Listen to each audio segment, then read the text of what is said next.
we learn much more from our failures than we do from our successes. If we're very successful all the time, we think we're a genius. And, that happened to me. I think, oh, everything's going great. I must be, really smart. And you don't learn from what you've done. But then when there's a mistake or a failure, you really question that. You dive into it. What went wrong? What did I do wrong? And that's where you really do a lot of learning. So embracing the obstacles and the failures, I think, are really important.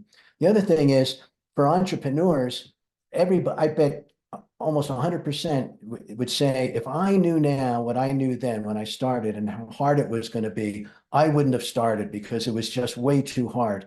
So I think having some too much optimism, being overly optimistic, is a benefit because then we start on things. We don't know how hard it's going to be. So we start doing things and then we keep after it.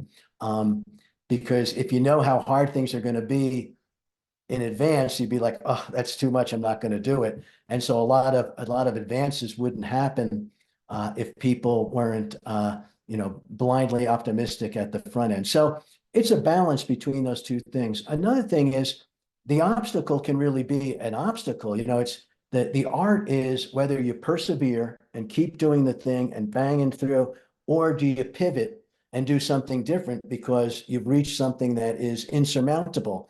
And that decision of whether to persevere or to pivot to do something else is really an art form where you have to use your intuition and say, I'm banging my head against the wall here, and it's really not gonna help. So I have to do something a little different and maybe go around this obstacle, or no, this obstacle is something that I can get through. And by getting through it, then you've really made something important. Because if you can transcend something that looks like an obstacle to everyone, then you've made a company that can be success. That's your barrier. That's your moat. That's your barrier to entry. You can do something that other people think can't be done.